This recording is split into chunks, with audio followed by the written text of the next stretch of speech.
ನಮಸ್ಕಾರ ರೀ. ನಮಸ್ಕಾರ ಎಲ್ಲ ನಮ್ಮ ದ್ರಾಕ್ಷಿ ಬೆಳೆಗಾರರಿಗೆ.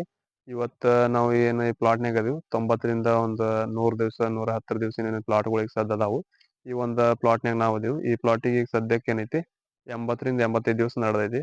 ಇನ್ನ ಇವತ್ತು ನಾವು ಯಾವ ವಿಷಯದ ಬಗ್ಗೆ ಮಾತಾಡಕ್ ಬಂದಿವಪ್ಪ ಅಂತಂದ್ರೆ, ಈಗ ಸಾಮಾನ್ಯವಾಗಿ ಎಲ್ಲರಲ್ಲಿ ಏನ್ ಕಾಣಿಸತೈತಿ ಇದು ನೀರ್ಗಾಳ ಆತು, ನೆಕ್ರೋಸಿಸ್ ಆತು, ಮಮಿಫಿಕೇಶನ್ ಆಯ್ತು, ಇವೆಲ್ಲದ್ರ ಬಗ್ಗೆ ನಾವು ಯಾವ ತರ ಕಂಟ್ರೋಲ್ ಮಾಡ್ಕೋತೀವಿ ಮತ್ತೆ ಯಾವ ತರ ನಾವು ಸ್ಪ್ರೇ ಆತು, ಗೊಬ್ಬರ ಆತು ಯಾವ ತರ ತಗೋತೀವಿ ಅನ್ನೋದ್ರ ಬಗ್ಗೆ ನಾ ಇವತ್ತಿನ ವಿಡಿಯೋದಾಗ ಹೇಳಕ್ ಬಂದೇನಿ. ಇನ್ನು ಮೊದಲನೇದಾಗಿ ಇಷ್ಟೆಲ್ಲ ವಿಡಿಯೋ ಸ್ಟಾರ್ಟ್ ಮಾಡೋಕ್ಕಿಂತ ಮುಂಚೆ ಯಾರೆಲ್ಲ ನಮ್ಮ ಯೂಟ್ಯೂಬ್ ಚಾನಲ್ ದ್ರಾಕ್ಷಿನಾಡು ಬಿಜಾಪುರ ಚಾನಲ್ ಐತಲ್ಲ, ಇದನ್ನ ಯಾರು ಸಬ್ಸ್ಕ್ರೈಬ್ ಆಗಿಲ್ಲ ಸ್ವಲ್ಪ ಸಬ್ಸ್ಕ್ರೈಬ್ ಆಗಿ ಆದಷ್ಟು ಜನ ಹೆಚ್ಚಿಗೆ ಶೇರ್ ಮಾಡ್ರಿ. ವಿಷಯ ಎಲ್ಲರಿಗೂ ತಲುಪಲಿ ಅಂತ ನಾ ಹೇಳ್ತೀನಿ. ಇನ್ನು ಮುಂದಿನ ಒಂದು ವಿಷಯದ ಬಗ್ಗೆ ಮಾತಾಡೋಣ ಡೈರೆಕ್ಟ್ ಆಗಿ.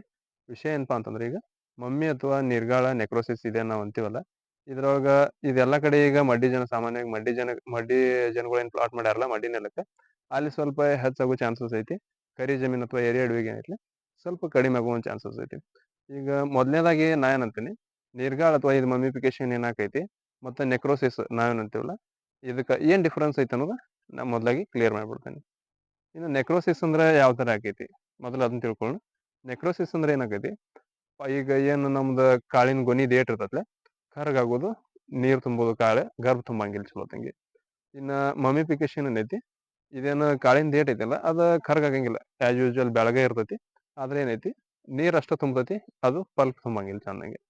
ಈ ತರ ಇರುವಾಗ ನಾವು ನೆಕ್ರೋಸಿಸ್ ಯಾಕೆ ಬರ್ತೈತೆ ಅನ್ನೋದಂತಂದ್ರೆ, ಒಂದು ನೀರಿನ ಮಿಸ್ ಮ್ಯಾನೇಜ್ಮೆಂಟ್ ಆಯ್ತು.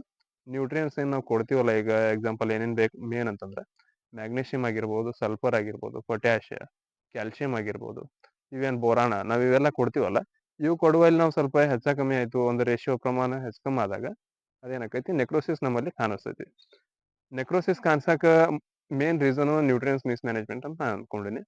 ಇನ್ನ ಮಮಿಫಿಕೇಶನ್ ಯಾಕೆ ಕಾಣಿಸ್ತೈತಿ, ಮಮಿಫಿಕೇಶನ್ ನಾ ಹೀಗೆ ಹೇಳಿದೆ, ನೆಕ್ರೋಸಿಸ್ಸಿಗೆ ಏನ್ ಈ ಡೇಟ್ ಐತ್ಲೆ, ಈ ಡೇಟ್ ಕರ್ಗ್ ಆಕೈತಿ, ಗೊನಿ ಡೇಟ ಕಾಳ ನೀರ್ ತುಂಬತಾವ್, ಗರ್ಭ ತುಂಬಂಗಿಲ್ಲ.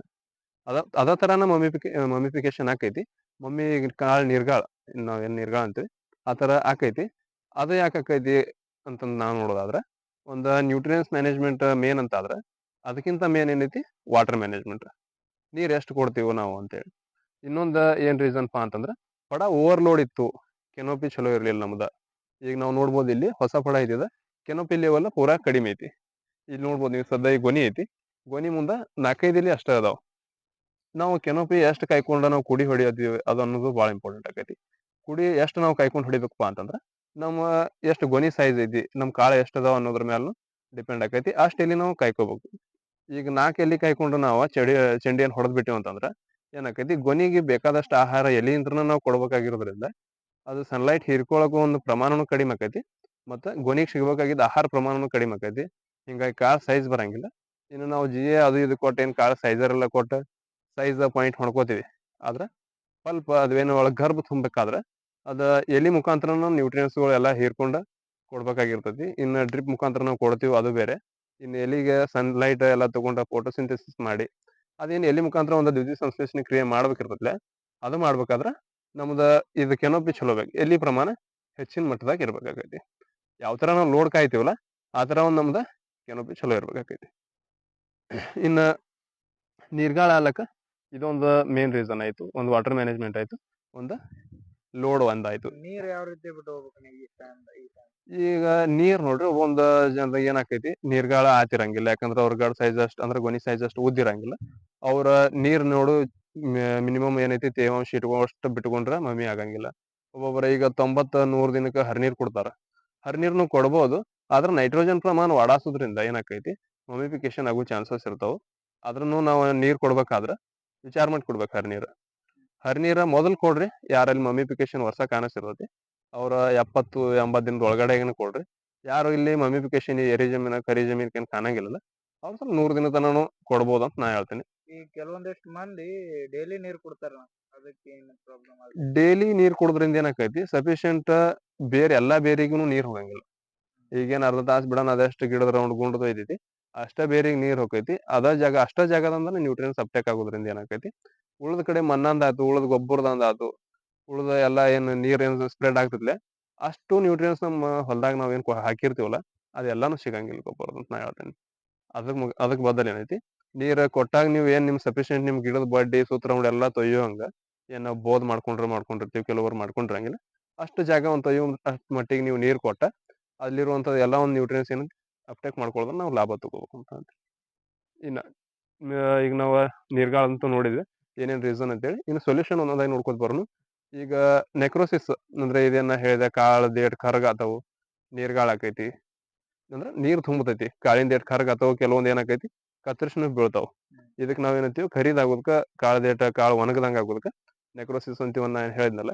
ಅದಕ್ ನಾವೇನ್ ಪರಿಹಾರ ಕಂಡ್ಕೋಬೇಕಪ್ಪಾ ಅಂತಂದ್ರ ಸ್ವಲ್ಪ ಕ್ಯಾಲ್ಸಿಯಂ ಲೆವೆಲ್ನ ಹೆಚ್ಚ್ ಮಾಡ್ಕೋಬೇಕು, ಪೊಟ್ಯಾಶ್ ಲೆವೆಲ್ ಹೆಚ್ಚ್ ಮಾಡ್ಕೋಬೇಕು, ಇನ್ನೊಂದು ಬೋರಾನ್ ಆಯ್ತು, ಮ್ಯಾಗ್ನೇಷಿಯಂ ಆಯ್ತು, ಸಲ್ಫರ್ ಆಯ್ತು, ಇವೆಲ್ಲಾನು ಸ್ವಲ್ಪ ಹೆಚ್ಚ್ ಮಾಡ್ಕೋಬೇಕು. ಇದನ್ನ ಹೆಲ್ಪ್ಸ್ ಯಾವ ರೀತಿಯಾಗಿ ನಾವು ಮಾಡ್ಕೋಬೇಕಂತಂದ್ರ ಆತರ ಏನಾದ್ರು ಒಂದ್ 10% ಎಲ್ಲಾರ ಒಂದ್ ಗೊನಿ ಕಾಣಕತ್ತಿತ್ಪಾ ನಮ್ಗಂತಂದ್ರ ಅದನ್ನ ನಾವು ಲ್ಯಾಬ್ ಟೆಸ್ಟ್ ಮಾಡಿಸ್ಕೊಂಡು ಯಾವ ನ್ಯೂಟ್ರಿಯನ್ಸ್ ಕಡಿಮೆ ಐತಿಲ್ಲ ಅದನ್ನ ನಾವು ಹೆಚ್ಚ್ ಮಾಡ್ಕೊಳ್ಳೋ ಮುಖಾಂತರ ಕವರ್ ಮಾಡ್ಕೋಬೇಕು. ಕಮ್ಮಿ ಐತಿ ಆಗತೈತಿ ಅಂತ ಹೇಳಿ ಎಲ್ಲಾನು ಕೊಟ್ರ ಸರಿ ಹೋಗಂಗಿಲ್ಲ. ಒಂದೊಂದ್ಸಲ ಏನಾಕೈತಿ ಯಾವ್ದು ಹೆಚ್ಚು ಇದ್ರ ಪ್ರಮಾಣ ಹೆಚ್ಚಾಕೈತಿ, ಕಡಿಮೆ ಇದ್ದಿದ್ರ ಪ್ರಮಾಣ ಕಡಿಮೆನ ಉಳಿತೈತಿ. ಹಂಗಾಗುತ್ತೆ. ಈ ಒಂದು ಸೊಲ್ಯೂಷನ್ ನಾವು ಮಾಡ್ಕೋಬಹುದು. ನೀರಿನ ಮ್ಯಾನೇಜ್ಮೆಂಟ್ ಏನೈತಿ ಅವ್ರವ್ರ ಜಮೀನ ಎಷ್ಟು ತೇವಾಂಶ ಹಿಡಿತೈತಿ ಆ ತರ ಆಗಿ ಬಿಟ್ಕೊಳ್ಳೋದು ಒಂದು ಒಳ್ಳೇದು. ಇನ್ನು ನೆಕ್ಸ್ಟ್ ಮೊಮಿಫಿಕೇಶನ್ ಇಲ್ಲಿ ನೋಡ್ಬೋದು ನೀವು, ಇಲ್ಲಿ ತೋರಿಸಿ. ಇದು ಹೊಸ ಪಡ ಇರೋದ್ರಿಂದ ಓವರ್ಲೋಡ್ ಐತಿ. ಇಲ್ಲಿ ನೋಡ್ಬೋದು ನೀವು ಈ ಡೇಟ್ ಏನೈತಿಲ್ಲ ಈ ತಳಗಿನೆಲ್ಲ ನೀರ್ಗಾಳ ಆಗತ್ತಾವ. ಜೂಮ್ ಆಗಿ ತೋರಿಸಿ. ಇವೇನೈತಿ ಇವು ನೀರ್ಗಾಳ ಆಗತ್ತಾವೆಲ್ಲ.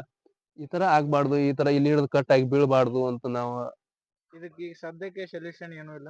ಈಗ ಈಗ ಆಗೋದಕ್ಕೆ ನಾವು ಸೊಲ್ಯೂಷನ್ ಹುಡ್ಕೊಂಡು ಕೂತ್ಕೊಂಡ್ರ ಒಮ್ಮೆ ರಿಕವರಿ ಆಗಂಗಿಲ್ಲ. ಇದು ಯಾವಾಗ ನಮ್ಮ ಪಡ 60ರಿಂದ ದಿನ ಸ್ಟಾರ್ಟ್ ಆಕೈತಿ, ಎಲ್ಲ ಕಾಳೆಲ್ಲ ಸೆಟ್ ಆಗಿ ಸ್ವಲ್ಪ ಸೈಜಿಗೆ ಬರತ್ತಾಗ ಅಲ್ಲಿಂದನೇ ಇವು ಕ್ಯಾಲ್ಸಿಯಂ ಆತು, magnesium, sulphur, potash level, boron level ನಾವು ಚಲೋ ತಂಗ ಮೇಂಟೈನ್ ಮಾಡ್ಕೊಂತ ಬಂದ್ರ ಇದು ಒಮ್ಮೆ ಆಗಂಗಿಲ್ಲ. ಇನ್ನೊಂದ್ ಏನೈತಿ ನೀರಿನ ಮ್ಯಾನೇಜ್ಮೆಂಟ್ ಮೇನ್ ಕಾರಣ ಅಂತ ಹೇಳಿನಿ, ಅದನ್ನ ಭಾಳ ಕರೆಕ್ಟ್ ಮಾಡ್ಬೇಕು. ಎಲ್ಲಾ ನ್ಯೂಟ್ರಿಯನ್ಸ್ ಇದ್ದು ನಾವು ನೀರಿನ ಮ್ಯಾನೇಜ್ಮೆಂಟ್ ಮಾಡ್ಲಿಲ್ಲ ಅಂತಂದ್ರ ಅದಕ್ಕೂ ನೀರ್ಗಾಳ ಆಕೈತಿ.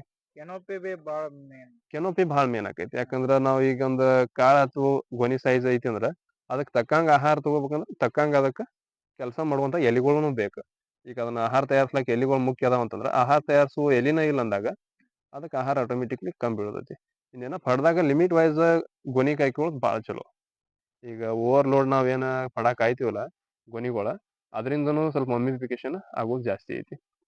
ಇಷ್ಟ ಆಯ್ತು. ಇನ್ನೊಂದ ಈಗ ಡೈರೆಕ್ಟ್ ಕೆಲವೊಂದ್ ಜಾಗ ಕ್ಯಾಲ್ಸಿಯಂ ಆಯ್ತು, ಪೊಟ್ಯಾಶ್ ಆಯ್ತು ಡೈರೆಕ್ಟ್ ಅಪ್ಟೇಕ್ ಆತಿರಂಗಿಲ್ಲ. ಹೆಂಗಪ್ಪಾ ಅಂತಂದ್ರ ಈಗ ಒಂದೊಂದು ಮಣ್ಣಿನ pH ಲೆವೆಲ್ ಆಯ್ತು, ವಾಟರ್ pH ಲೆವೆಲ್ ಆಯ್ತು ಏನೈತಿ ಹೆಚ್ಚ್ ಕಮ್ಮಿ ಇರ್ತಾವ. ಅದನ್ನ ನಾವು ಫಾಸ್ಫರಿಕ್ ಅಸಿಡ್ ಕೊಡೋದ್ರಿಂದ ಆಯ್ತು ಇವೆಲ್ಲ ಅಪ್ಟೇಕ್ ಸಾಕಷ್ಟು ಸಿಗ್ತಾವ. ನಾವು ಸೂಪರ್ ಅಪ್ಟೇಕ್ ಇವೆಲ್ಲ ಸಾಕಷ್ಟು ಸಿಗ್ತಾವ ಮಾರ್ಕೆಟ್ನಾಗ. ಅಪ್ಟೇಕ್ಗಳು ಕೊಡೋದ್ರಿಂದನೂ ಅಪ್ಟೇಕ್ ಮಾಡಿಸ್ಬೋದು. ಈ ತರ ಇರುವಾಗ ನಾವು ಅಪ್ಟೇಕರ್ನು ಕೊಡ್ಬೇಕಾಕೈತಿ, pH ಲೆವೆಲ್ ಕಡಿಮೆನೂ ಮಾಡ್ಬೇಕಾಕೈತಿ, ನೀರ್ನು ಅಷ್ಟ ಸಫಿಶಿಯಂಟ್ ಆಗಿ ಕೊಡ್ಬೇಕಾಗೈತಿ. ಹಿಂಗಿದ್ದಾಗ ನಾವು ಮಮ್ಮಿಪಿಯಿಂದ ತಡ್ಕೋಬಹುದು. ಅದನ್ನ ಯಾವ್ದಕ್ರಿ ಮಮ್ಮಿಫಿಕೇಶನ್ಗೆ ಈಗ ನಾವು ಈ ನ್ಯೂಟ್ರಿಯನ್ಸ್ ಕರೆಕ್ಟ್ ಕೊಡ್ಬೇಕು. ಯಾವ್ಯಾವಪ್ಪ ಅಂತ ನಾ ಹೇಳಿದೆ. ಈಗ ಕ್ಯಾಲ್ಸಿಯಂ ಆಯ್ತು, ಬೋರಾನ್ ಆಯ್ತು, ಮ್ಯಾಗ್ನೇಷಿಯಂ, ಪೊಟ್ಯಾಷಿಯಂ, ಸೋನೈಟ್ ಬಿಟ್ಕೊಳ್ಳೋದ್ರಿಂದನು ಒಂದು ರೇಷಿಯೋ ವೈಸ್ ಏನಿಲ್ಲ ಮೂರನ್ನು ಮ್ಯಾನೇಜ್ ಮಾಡ್ಕೋಬಹುದು. ಸಲ್ಫರ್ ಈಗ ನೋಡ್ರಿ ನೀವು ಅದನ್ನ ಎಷ್ಟೆಷ್ಟು ಕೊಡ್ಬೇಕಂತ ಹೇಳಿ ಅಂದಾಜ್ ಮೇಲೆ ನಾವು ಹೇಳ್ಕೊಂತ ಹೋದ್ರ ನಾವ್ ಹೆಂಗೈತಿ ನಮ್ ಜಮೀನ್ದಾಗ ನಾವು ಎಲಿ ಯಾವ ತರ ವರ್ಕ್ ಕೆಲಸ ಮಾಡ್ತದ್ಲೆ ಎಲಿ ನೋಡಿ ನಾವು ಅದ್ರ ಬಣ್ಣ ತಿಳ್ಕೊಂಡ ಯಾವ್ದು ಕಡಿಮೆ ಐತಿ ಅಂತ ಹೇಳಿ ಈ ತರ ನಾವು ಮ್ಯಾನೇಜ್ ಮಾಡ್ಕೊಂಡ್ ಬಂದಾಗ ಎಲ್ಲಿ ಕರೆಕ್ಟ್ ಇತ್ತು ಹಸಿರು ಅದ್ರದ್ದು ಎಷ್ಟು ಒಂದು ರೇಷಿಯೋ ಐತ್ಲೆ ಆ ರೇಷಿಯೋದಾಗ ಇದ್ರೆ ಚಲೋನೇ ಇರ್ತೈತಿ. ಇಲ್ಲಾಂದ್ರೆ ಅದು ಬಣ್ಣ ಬದಲಾಸ್ತೈತಿ. ಅದನ್ನ ತಿಳ್ಕೊಂಡು ನಾವು ಯಾವ್ದು ಕಡಿಮೆ ಐತಿ ಚೆಕ್ ಮಾಡಿಸ್ಕೊಂಡ ಕೊಟ್ಟಷ್ಟು ಬಹಳ ಚಲೋ. ಇನ್ನು ಖರ್ಚು ಉಳಿತಾಯ ಬಗ್ಗೆ ಮಾತಾಡ್ಬೇಕಂದ್ರೆ ಒಂದ್ಸಲ ಲ್ಯಾಬ್ ಟೆಸ್ಟ್ ಮಾಡಿಸೋದು ಭಾಳ ಬೆಟರ್ ನಮ್ಮ ಪ್ರಕಾರ. ಈ ತರ ಮಮ್ಮಿಫಿಕೇಶನ್ ಐತಿ. ಮಮ್ಮಿಫಿಕೇಶನ್ಗೆ ಸೊಲ್ಯೂಷನ್ ನೋಡ್ಬೋದು. ಈಗ ಡೈರೆಕ್ಟ್ ಪೊಟ್ಯಾಶ್ ನಾವು ಕೊಟ್ಟಾಗ ಏನಕೈತಿ ಬರೀ ಪೊಟ್ಯಾಶ್ ಒಂದು ಲೆವೆಲ್ ಹೆಚ್ಚು ಮಾಡೋದ್ರಿಂದ ಮಮ್ಮಿಫಿಕೇಶನ್ ಇದ್ರಂಗಿಲ್ಲ. ಅದ್ರ ಜೊತೆ ಕ್ಯಾಲ್ಸಿಯಂ ಹೆಂಗೈತಿ ಡೈರೆಕ್ಟ್ ಕೊಟ್ರ ಈಗ ಒಂದ್ಸಲ ಏನ್ ಸುಣ್ಣ ಜಮೀನ್ ಇರ್ತಾವು ಕರ್ಲ್ ಅಂತ ನಾವೇನಂತೀವಲ್ಲ ಆ ಕರ್ಲ್ ಜಮೀನಿಗೆ ಅಪ್ಟೆಕ್ ಲೆವೆಲ್ ಕಡಿಮೆ ಇರ್ತೈತಿ. ಡೈರೆಕ್ಟ್ ಕ್ಯಾಲ್ಸಿಯಂ ಕೊಟ್ರ ವರ್ಕ್ ಆತಿರಂಗಿಲ್ಲ. ಹಿಂಗಿದ್ದಾಗ ಏನ್ ಮಾಡತಿ ಈಗ ನಾವು ಸ್ಪ್ರೇದಾಗ ಕ್ಯಾಲ್ಸಿಯಂ ಜೊತೆ ಬೋರಾನ ಮ್ಯಾಗ್ನೇಷಿಯಂ ಇವೆಲ್ಲ ಮಿಕ್ಸ್ ಏನ್ ಒಂದು ಕಾಂಬಿನೇಷನ್ ಔಷಧಿ ಬರ್ತಾವಲ್ಲ ಈಗ ಮಾರ್ಕೆಟ್ನಾಗ ಅದ್ರ ನಾವು ಒಂದು 3-4 ಸ್ಪ್ರೇಯರ್ ಮಿನಿಮಮ್ ತಗೋಬೇಕಾದೈತಿ. ಅಷ್ಟ ಒಂದು ರೇಷಿಯೋ ಇರುವಂತದ್ದು ಡ್ರಿಪ್ನಾಗೂ ಕೊಡ್ಬೇಕಾದೈತಿ. ಈ ತರ ಕೊಟ್ಟಾಗ ಏನೈತಿ ನಮ್ದು ಮಮ್ಮಿಫಿಕೇಶನ್ ಸ್ವಲ್ಪ ಕಂಟ್ರೋಲ್ನಾಗ ಬರ್ತೈತಿ. ಇನ್ ಪಡ ಓವರ್ಲೋಡ್ನಾಗ ಇತ್ತಂದ್ರ ಅದಕ್ಕೆ ಯಾರು ಕಂಟ್ರೋಲ್ ಮಾಡಕ್ ಆಗಂಗಿಲ್ಲ. ನ್ಯೂಟ್ರಿಯನ್ಸ್ ಲೆವೆಲ್ ಹೆಚ್ಚು ಕೊಡ್ಕೋತನ ಸ್ವಲ್ಪ ಕಡಿಮೆ ಇಟ್ಕೋಬಹುದು ಅಷ್ಟ.